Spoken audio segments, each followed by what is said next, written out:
Good morning. Let me begin with a question. Does anyone here love being on a long flight? Talking 8 hours, 10 hours strapped in a metal tube?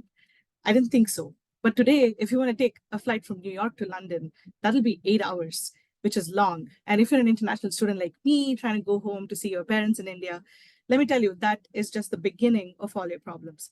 But imagine if I were on a hypersonic aircraft, something that can travel 5 times the speed of sound, which, to give you some context, is about 50 times the speed at which Texans drive their cars on the highway.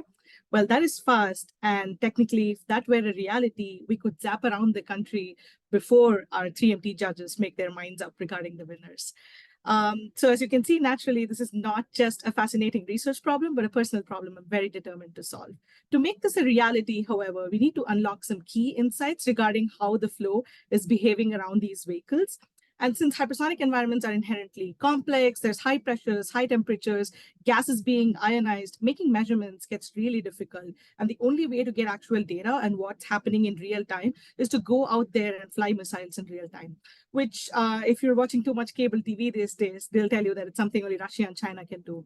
It's not true. But thankfully, we also have an alternative, which are these ground test facilities called wind tunnels that can actually simulate the same conditions for us to test scaled down models. Now, here you'll see an IC-3X, an initial concept hypersonic vehicle that I've indicated on the top. And that's the UTSA Mach 7 Ludwig tube that can generate speeds of Mach 7. And we can scale this model down and test in this facility. Now, traditionally, you'll instrument it with hundreds of probes and wires, and that makes it very bulky and complicated. But my research involves using two cool techniques called pressure-sensitive paint and temperature-sensitive paint, using which you can simply map out the changes in brightness. And since the paint has this luminophores, which are these light-sensing molecules, they respond to changes in pressures and temperatures. And depending on if the air is going fast or air is going slow, and if the pressure is high or low, you can see those color changes. And I've indicated that using a color map on the model.